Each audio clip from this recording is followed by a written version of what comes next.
Hey everybody, welcome to Winning at Work. It is Tony, and I have to say, one of my absolute favorite desserts is ice cream. And I was introduced through Amy Stern, she's the PR executive over at 3E, to I would call it an upstart brand, just high growth, kind of hockey stick trajectory right now.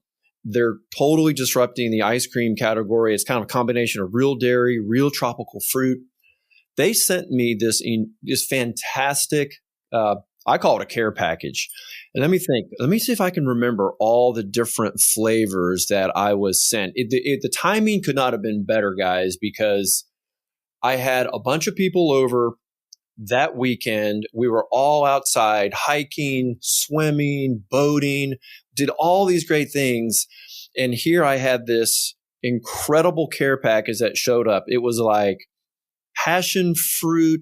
There was one with mango, guava, coconut. We had pineapple, tangerine. I know I'm going to butcher this last one, guanabana. I know I'm sure I just butchered that one. I know I did. So that was pretty good, Tony. So that can't be how you pronounce that, right? I'll say it's guanabana. Guanabana. So they say guanabana. And you know the Muppets, the Manamana song? That's what my wife says to me. Oh my gosh. How you say it. I'll never get that out of my head now. It's also called soursop. So depending where you are in the world, soursop, guanabana. If you're in India, you call it sitafal. Okay. So we all butchered the name. We were all sitting around kind of, trying our favorites out. So what I have Mike Weber, CEO, co-founder of Futera Ice Cream, and I also have Vedant Sabu. You guys met at Wharton. So how interesting is this? You guys are sitting down, getting ready to start MBA school, and I hope it's a good thing this product is taken off because now you can use it to pay your debt. Yeah, it ain't cheap. No. Graduate school is a great business for the schools. I've heard so many great success stories that come out of B school because it's this incubator of ideas, and everyone is just a heightened sense of, we know we want to do something special. And this product, honestly, it was really, really delicious. And I'll just say, I think for us, the tangerine and the coconut just were lit on fire. Those had this just that perfect tropicalness, and it's dairy. So I love that. So tell us just what's the origin story? How did this brand spring into life? Yeah. So Vedant and I, we actually met on the first day of class at Wharton. And we met because we were assigned to sit next to each other.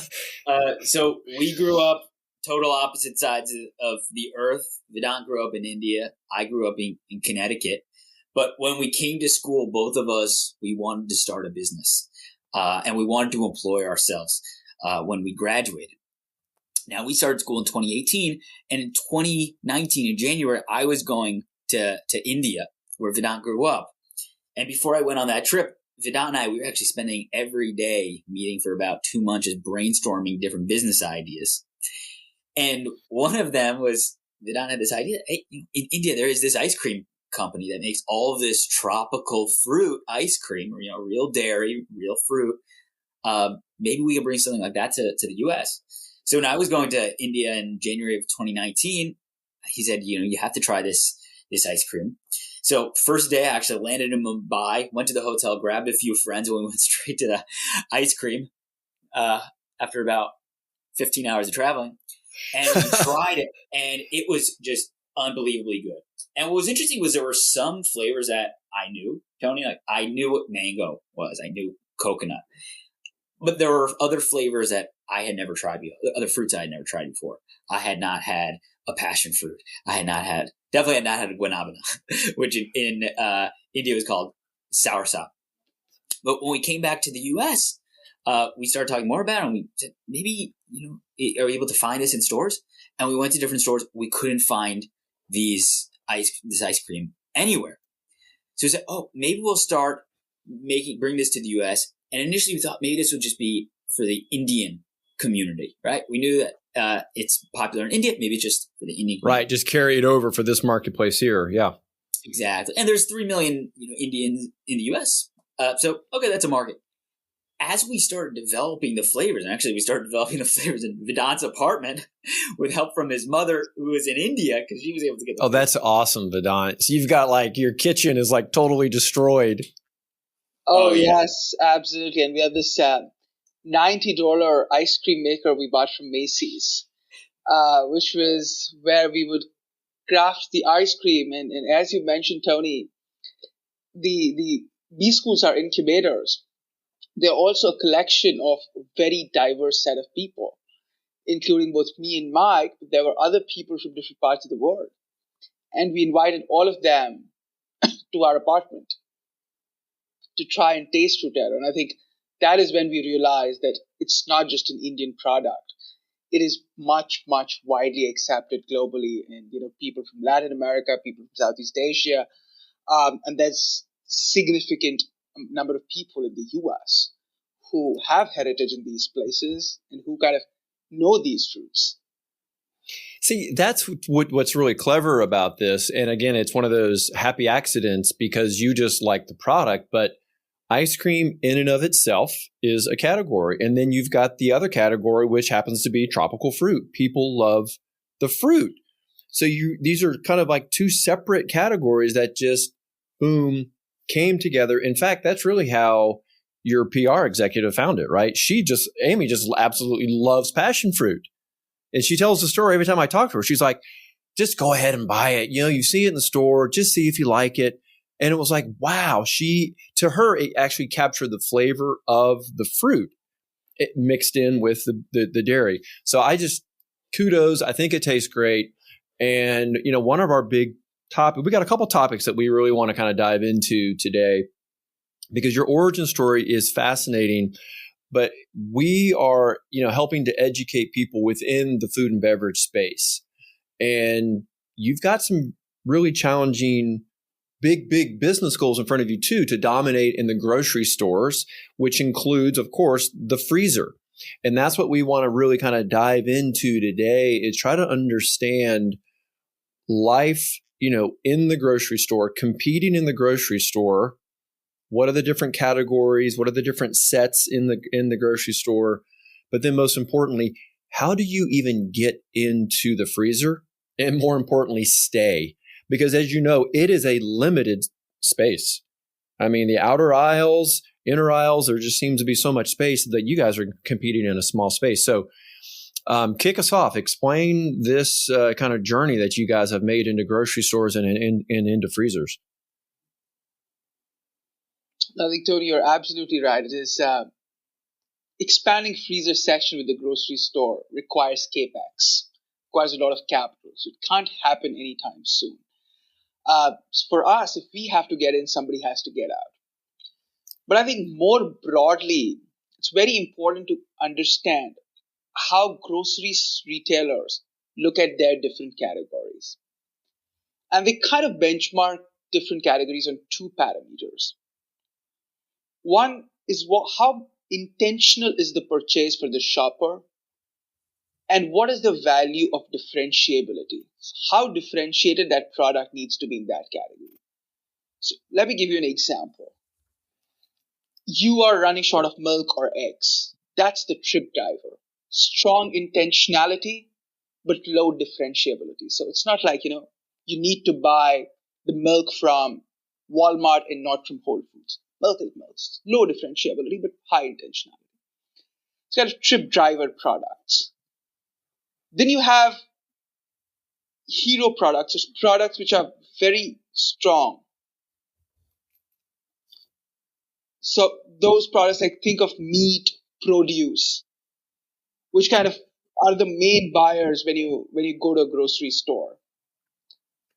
Well, so wait, explain the hero product, because that sounds like a product that is it like a foundational product that lots of other things are kind of built around the basket? Is that what you mean by the hero?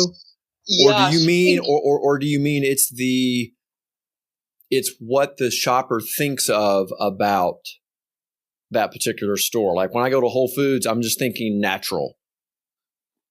So I think it is probably the category which has the best element for that store.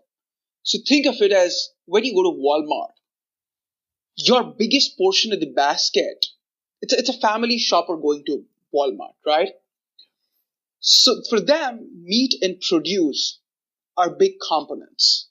That's the hero product for Walmart. And these products have high intentionality and high differentiability. So I want to buy meat and I want to buy meat from somewhere. Or I want to buy alcohol and I want to buy alcohol from this place. So that's kind of hero product. Think of them as the biggest portion of your basket. That's your hero. And then there are certain products like snacking or ice cream, which when you leave your house, you're not really thinking that, oh, I am going to go and I'm going to buy a bag of snacks. But you add them in your basket. Yeah. It's kind of like a impulse almost. Almost impulse. So I think, and there is a difference between ice cream and snacking. The ice cream, you want differentiated, you want flavor, you want to get inspired. Something new. Snacking or candy or chocolates or beverages which you buy, they are literally what we say as basket builders, right? Near the end of the aisle, you're going to put 3 more things in your basket. But ice cream is before. That is inspiring you. You are going to go to the ice cream aisle and you're going to look at all the flavors. And it's very, very interesting, and I and Mike have done a lot. Looking people when they're in the ice cream set and looking them evaluating the different flavors. Within pints, a normal store will have 200 or 300 SKUs just of pint ice creams, right? And those 200, 300 SKUs have some sort of differentiation. And a consumer will put a lot of time finding what one he or she wants, right? And to kind of understand what is, how much calories, how much this, and so on and so forth. They really want to get inspired. And I think that is where Frutero's differentiation plays a great role in convincing retailers that, we are different, high differentiability, and we inspire people of a particular liking to tropical fruits, which no other ice cream out of the 200 SKUs you have does the same job. I love that, Mike, because he's talking about competing in a category that you guys have called, and maybe it's known in the industry, inspirational. I'd not heard of that before, but it does make sense. And I do see people kind of wandering that aisle, looking through. If they're in there too long, the door gets all frosted because they've got it open and they're like, they're stuck. It's like, which one do I go? So how are you guys approaching these category managers, Mike? How are you winning that space? Because as you said, Vedant, for you to get in, someone's got to get out. So it's a very competitive set. Yeah. So our story has really been that, look, there are a few different types of ice cream. We think of them as 3 big categories right now in pints. You have those traditional flavors, that with full calories, right? The Ben & Jerry's, the Haagen-Dazs. You got a lot of sugar, you got a lot of fat, and they're not messing around. Okay. Then you have the dairy-free section, right? A lot of those customers, either they're lactose intolerant or they're really looking for to be more environmentally friendly, right? Yeah. Then third, you have the low-calorie segment, right? Halo Top, Rebel Ice Cream, Enlightened. Now, what we've seen over the last year is those 3 categories, they've actually declined, right? And what's happened is more brands have come into those sections. So it used to just be, you have one Halo Top. Now you have 5 different brands there. You used to have one dairy free. Now you have 6 different dairy frees. What we brought to the category was incremental. We say this tropical fruit creamy ice cream. No one has done this before. No other brand is bringing this to the ice cream category. And what we show with data is that we're actually bringing new consumers into the ice cream aisle. So that's what that we're data has talking been, about with that fruit. You're bringing people that may not have normally gone to ice cream. Now they're getting that fruit that they want. They're getting it in the ice cream. that is right. So what we see is actually a third of our customers are people who are not shopping in the ice cream aisle at all. Okay? So they are not ice cream shoppers. We're driving them into the ice cream aisle. We also see that's very nice is that then the second third of our customers are they're ice cream shoppers, but now with Fruitero, they're buying an extra pint of ice cream. So that's really good to show incrementality. So that's a big point of a selling point to the retailers of how it's helping them. We're also doing very well compared to other brands and other segments. So we only get 4 inches for each pint, right? It's 4 inches wide. So the retailers are looking at, hey, you're 4 inches versus the other brand's 4 inches. Who's going to make more money for them? So we have to show that is just crazy to think of it. Is that hyper focus 4 inches? Yeah, you could kind of think of it as, look, I think of it as like they're a landlord, right? They have real estate for rent. You don't get evicted, right? And you know you want to rent your apartment to the highest bidder, right? Vedant has the leavest apartment right now. He's in Florida, and during the cool months down here, the rent doubles, right? So they're looking for the highest rent. Hey, who's gonna make the most money? So that's really what they're looking for. But just going back to that initial point of, a third of our customers are coming from other categories. So what's so critically important for us is how do we get that 1/3 of customers who are not shopping in the ice cream aisle? How do we get those people into the ice cream aisle to buy Fruitero? And for us, the way we think about it is our tribe. Who is our tribe of people? And our tribe is those consumers that Fruitero is really going to resonate with. And then they're going to talk to other people and tell other people about it. We think that we see like brands really catch fire, not with the great marketing that they do, but by the customers trying the product and then telling other people. Yeah, be authentic, genuine, not necessarily the bot, influencer. It's like, okay, great. Now this week they're doing, handbags. Next week. Exactly. There's a funny story. So up until just recently, all of the calls at Fruitero used to come to Vedant and my cell phone. Okay, so we would pick up the phone, and we had a story from a woman. She grew up in Trinidad, and she went to the grocery store, and she saw that we had a guanabana ice cream, which in Trinidad they call soursop, and she hadn't seen that since she was growing up, and she left Trinidad 20 years ago. So she bought it. She said she went into her car and tried a spoonful. And she said, oh, this brought back all those memories of my childhood. And she told a story of how she would come home from school with her friends, and they'd pick fresh guanabanas on the way home.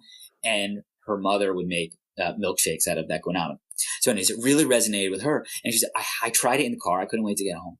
I went back into the store and I picked up 8 more pints of bought it out. And she said, I took those pints and I went to where she worked. She worked in a doctor's office. And she said, I know in the doctor's office, the people who work there, they're not from Trinidad. They don't have like what we call that cultural connection to the fruits. And she wanted to share it with them, right? She wanted to share that guanabana with them. And that's exactly what she did. And like that for us, that is success, right? We found that one customer that Fruitero really resonates with, and then she bought the product and they gave it to 8 more people, right? And then if they give it to 8 more people, they give it to 2 more people, that is really how a brand catches fire. And you can't even pay for that. You just cannot pay for that. There is something about those personal referrals that we all look for in our life when we want things. And even more so, you get those advocates. And I think you just hit on something, is that cultural connection. And how intentional was that, Vedant? Or is that just one of these kind of, again, happy byproducts that you're discovering exist in the tropical fruit space? I think, Tony, it was quite intentional. I think the name Fruitero literally in Spanish means a fruit vendor. So I think sooner we realize that we are less of an ice cream company, but more of a fruit company. And we also realized that the value of Frutero lies not in just the fact that we give the best fruit, but also these fruits are not available in great, in good price and good value or great quality in the US otherwise, right? So when people like myself, I grew up in a mango farm. When people like myself, we eat Frutero mango, it is very difficult to find such good quality mangoes in the US. So I think that's quite intentional. We never thought it would actually resonate with a large part of the audience so beautifully as it was resonating with myself or our peer group in Warden or Mike. Well, tell us more about the brand, because I can tell you, I've had other people on from the fruit industry. That is a very challenging space. There's a lot of environmental challenges that affect yields. I think you probably have the advantage of buying fruit, or where you source your fruit, that it doesn't have to maybe necessarily be the same exact piece that would go into the grocery store, because grocers are extremely picky about what's consumer grade. I mean, you can have an ugly mango taste exactly like a beautiful mango, right? Mm-hmm. So tell us a little bit about your strategy around sourcing your fruit, where it comes from, any of your quality / sustainability goals, as you're dealing, I'm sure, directly with some of these farmers and such. Absolutely, Tony. I think it is the single most important thing for us to ensure the best fruits. Today, we get most of our fruits from Colombia. And I was in Colombia in May visiting all our farmers, which are all located in different parts and regions of Colombia. Except for coconut, which we get from Thailand. But most of the fruit otherwise comes from Colombia. Colombia is, I think it is the world's highest biological diversity per square kilometer. So that's an area that can produce from strawberries to coconuts, everything, all fruits. A key portion of our supply chain is the following. The fruits are prepared one day after they are plucked from the trees. So what essentially, so I visited multiple farms, and I will give you an example of the guanabana farms I visited. So it's probably a 14-hour drive from Medellin, which is where our processing partner is located. 15 hours from that region, there is a community of 50 farmers. Every Wednesday morning, these farmers, they go and identify the fresh guanabana or ripe guanabana, pluck it, put it in the box. By 8 p.m., all the 50 farmers, they collect all of their produce together in one truck. The truck then travels overnight 12 hours to the processing plant, and then it is prepared and frozen. What does this do? This basically gets the flavor of the fruit when they are ripe and perfect and preserves it. Unlike a produce where you would, an unripe fruit would be plucked and then it would be transported 30 days. Exactly. I don't think people, I don't think people truly understand how unfresh the quote unquote fresh food is. It is staggering how these, they're not processors, they're the storage facilities. Literally, they're put in, 6 months, 9 months ahead of time, right? And they're kept at a certain temperature and humidity and light so they don't ripen. And then eventually they go to the store and they start to ripen. So that is I think a novel way that you're connecting people with that freshness. Like I said at the top, and I did not know that that's the partnership you had. That's what really stood out to me when I tasted this. To me, I thought, now that was fresh. Like I said, it was bright. It was crisp. It kind of came through, right? And I think that's your sourcing strategy to work with that cycle Exactly, of Tony. I think this freshness. is the most important thing because Mike was mentioning certain reactions we would get from our customers. Those reactions are not possible if we do not deliver on our promise. And our promise is to get you the fruits, which is exactly the way most of people like us, we have grown in farms and, throw few stones to kind of get the mangoes from the tree or climb the trees. So we know the true flavor. That customer would not have thought about her time in Trinidad Tobago if we would have not delivered on our promise. This tastes exactly like the time we used to eat fresh fruits. I'm not paid to say any of this. I'm just giving you my honest take on it. But we still have. I saved some of the cartons, and I went back to look at the cartons again. And at the top of the carton, if I'm remembering right, like half of it looked like ice cream, and then the other half was like the piece of the fruit. And it really kind of gave you that idea that there's actual fruit in here. And I started looking at the packaging, and it was like, there's 4 mangoes in this. Now, don't quote me on that. I don't remember how many of each one, right? But clever, Mike. Yes. Okay. So that packaging, the funny thing about that is Vedant and I created that. I think Vedant, it was 3:00 in the morning on a PowerPoint slide that we were sending to one another. And we are not graphic designers at all. But we had this concept that what is fruit? Just the very simple thing is it's a mixture of fruit, and cream. So that packaging was we came up with ourselves.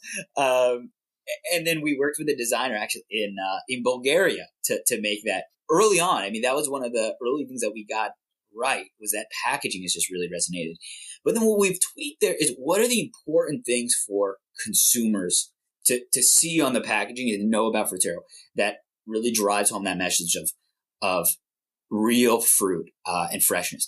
And they've evolved, but on the packaging, what we call out is people want to know how much fruit is inside. So that's why we say 1 mango inside or 4 passion fruits inside. And we also call out where is the fruit from. So we'll say mangoes from Colombia, coconuts from Thailand. Now, actually, those call outs have evolved over time, and they've evolved because we talk to customers all the time. And that talking to customers has been a huge part of our strategy. And just one of the changes that we did was our packaging, and actually for how much fruit, it used to say 2 servings of fruit inside for some of them. And that's a little more confusing and kind of gray because like, well, how much? Like that's like an FDA sort of suggestion. You're telling them specifically. That's exactly right. And what's so funny now is that we get calls all the time and people say, they'll essentially say, what I love about Frutero is, and they'll just read back the marketing things on our packaging. Which for them is 100% real fruit. They say, oh, it tastes like 100% real fruit. Or, well, I can really taste that there are 4 passion fruits inside. I'm like, yeah, that's exactly what's in there. Well, guys, as we kind of begin to kind of wrap up this session, I want to go back to some of our original ideas and topics about getting into the grocery store, getting into that freezer. I know you've touched on it. I do think you probably have some other ideas and strategies you've used. What is working for you? How is your ground game evolving? How are you staying in the freezer space? How are you, what kind of conversations are you having with the category managers? And I guess, how are you using all that great data? Because apparently y'all are getting some good data back now from Catalina's, from McCormick. You're getting some data back now. Yeah, so that data has been key, right? Because again, 1/3 of our customers are not shopping ice cream. So how do we find these customers? There's a few things that have been really interesting for us. The first, I'll just say from a digital marketing standpoint, we really target people that are fruit lovers. So we do ads, Facebook and Instagram. We do all geo-targeted around our stores. So take the 1,100 Food Lion stores that we're in, pretty much put a pin on those. We're going to target people in 3 miles around that, but we're only going to target people that have an interest in fruit. And because those are the people that this is going to resonate with. And actually in working with Catalina, we're also only targeting people that are shopping at the stores. where we have our product. Because if someone is within 3 miles of a food line, but they shop at Harris Teeter, well, that doesn't do any good for us. We're not at Harris Teeter. So we do a lot of digital marketing to target those people. I think actually what's been very interesting, particularly during COVID, has been the rise of delivery services, right? Instacart, or Fresh Direct, which is in New York. This is order online and gets delivered to you. And what's different about that, I think what we've been able to find, is that the merchandising for a digital experience is very, very different from a store. Right? In a store, you're in the frozen section. That's it. What we've been able to do is say, okay, Fruitero, we know we have fruit lovers. With digital merchandising, we can put that Fruitero product in the produce section. Okay, so it's almost like we're putting a freezer in the produce section in the grocery store. And I'll tell you, what that's clever. It's been really an amazing return on our marketing dollars. That's interesting. So people are like literally shopping for fruits. That's right. Because it's digital, right? It's not melting. That's right. So I'll give you an example with Fresh Direct. If you go on right now, so they're an online delivery service in New York City. And if you go on their platform, you type in mango, you'll see a fresh mango right next to a pint of mango ice cream. You type in passion fruit, you'll see a fresh passion fruit right next to a pint of passion fruit ice cream. And actually, we pay to make sure that we're getting placed over there. So that digital merchandising has been very interesting. The other thing that we've used those digital capabilities to learn about what are other products that our customers are buying, and then buying Fruitero. And I'll tell you just an example. Explain that, yeah. So here's what we did with the Fresh Direct. So when someone types in pineapple, or someone types in banana on Fresh Direct, or really any fruit, they'll see a pint of Fruitero come up, okay? So you'll type in pineapple and you'll see mango ice cream. And we saw in the data that actually we were selling just as much ice cream for people searching ice cream as for people searching pineapple. Okay. So people looking for pineapple ended up buying Fruitero. So we said maybe we need to develop a flavor around pineapple. And that's actually exactly what we did with Fresh Direct. And then we launched that flavor this year. That has now been very, very successful. So that's kind of your way of getting in the white space. Exactly. And a new one we found is banana. Is a lot of people searching banana end up going to buy Fruitero. So we've been able to make that connection there. I want to see cherries. I mean, come on, let's go. Let's get cherries. I mean, we can throw a bunch out. Can I share the newest flavors? Oh boy, let's do it. No, so, I don't. You don't want to get your PR people in trouble here. No, so these two ones that we're excited about. So we found also similarly raspberry, which will actually be the first red raspberry ice cream in the U.S. And then we had to come out with a strawberry. So we're launching a strawberry, which you had to do strawberry. That's kind of what people, you kind of need to be in that space, and that all, like, maybe that's the gateway fruit that opens up all the other ones. Am I right, Vedant? Right? Because that's what everyone thinks of. That is absolutely correct, Tony. But the problem with us was because there are so many strawberries, Fruitero strawberry has to be the strawberry ice cream, right? Like, it cannot be a strawberry ice cream because that's our brand promise. So I think that has taken so long, but now we feel comfortable as now we've found the best fruit to kind of do that. What I think is really resonating now is that you guys have figured out your North Star. You know exactly what your brand promise is. You're not confused, right? When new ideas come in, it's very, very simple now.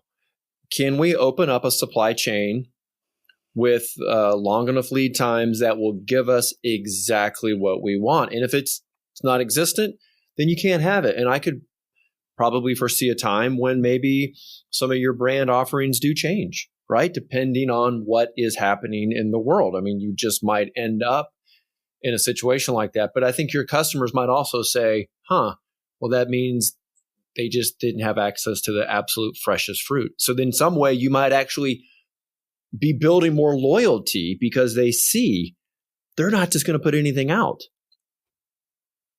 I think you're absolutely right.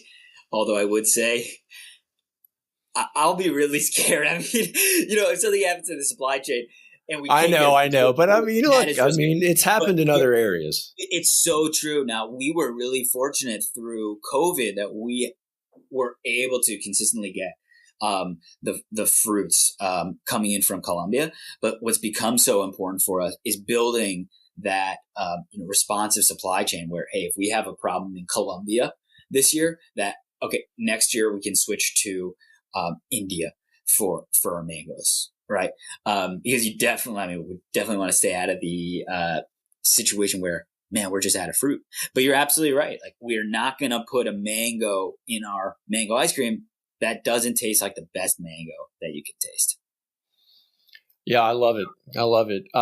Well, listen, I mean, there's a lot of different, I know there's probably a lot of follow-up questions that people probably have in their minds right now that I probably didn't think to ask. Is there anything that Mike or you, Verdant, that you just wanted to say that maybe I just didn't get around to asking? I think what's been very, very important for us is, early on, we got the product, we identified who the customer was, and, we initially put out, that product on the shelf, but it really does not end there. And it doesn't end with just marketing the product. Feedback from the customer is critically important, being responsive to the customer and then making changes. And in grocery, you have, two customers. You have your consumers, right, the people that are actually eating the product, and you have your customers, which for us is the grocery store. I think any brand, especially an emerging brand, the founders need to be in the field, speaking with their consumers and speaking with their customers. Early on for us, we made a big mistake with our customers, the grocery store. We actually had, today we make pints of ice cream. Early on, we used to make half pints of ice cream. They were smaller. And we thought initially, and speaking to consumers, that they love it because people buy Fruitero kind of like how they buy fruits. They mix and match, right? You don't just buy an apple at the grocery store. You buy apples and oranges and bananas, right? So we thought half pint, half the size, half the price, you'll buy a bunch. But what we learned in getting out into the field and speaking with the members in the stores that are actually stocking the shelves, because we were smaller and our pack had the same amount as a full pint, they didn't know that, number one, we need to order more because these are selling twice as fast. So we ended up with a lot of stock out issues. You just have an empty shelf. And the other thing that we didn't realize is because we were half the size and they have to put double the amount on the shelf, it's more work for the store. And the employees in the store, they're very, very busy. They just didn't have time to every day keep restocking, stacking the house. Mm-hmm. Exactly. So they asked us, can you shift the pints? And we took that feedback and we ended up doing that. And what we've seen since then is actually the units that we sold has increased as now the price has increased. So it's not only are we selling more units than before, but obviously, we're making more per unit. And I know what we've learned from the consumer perspective is consumers said to us, "Oh, wow, I'm so happy. Now it looks like you guys are 3 times the size of what you used to be." So there is this consumer perception, even though we doubled in size, consumers didn't realize that it was doubling. They thought we were getting much, much, much larger. We would not have learned that unless we were speaking to customers constantly. And I think that's so important for founders. And what we do is we take every effort to make sure we're promoting customers to talk to us. So actually, we have a campaign right now. When you take off the lid of a new pint, there's a heat seal that goes across, and we have a promotion right now that says, have a favorite fruit that you'd like to see as the next Fruitero flavor. Tell us about it. And we have our phone number, we have our email address, we have our social media handles, all about getting consumers to engage with us. And actually, we have someone full-time who her job, she was our first employee who we brought on just to speak to customers, because building that customer relationship is so important in terms of achieving what we talked about early on, is getting customers to spread the word of mouth, because that is really how a brand catches fire. I appreciate that, because you just answered another follow-up question I had. Guys, this has been fantastic. So much great insight into how you're winning and competing and just kind of the feedback you're getting. And now it's, you just have to go out and keep executing and keep your distribution partners happy.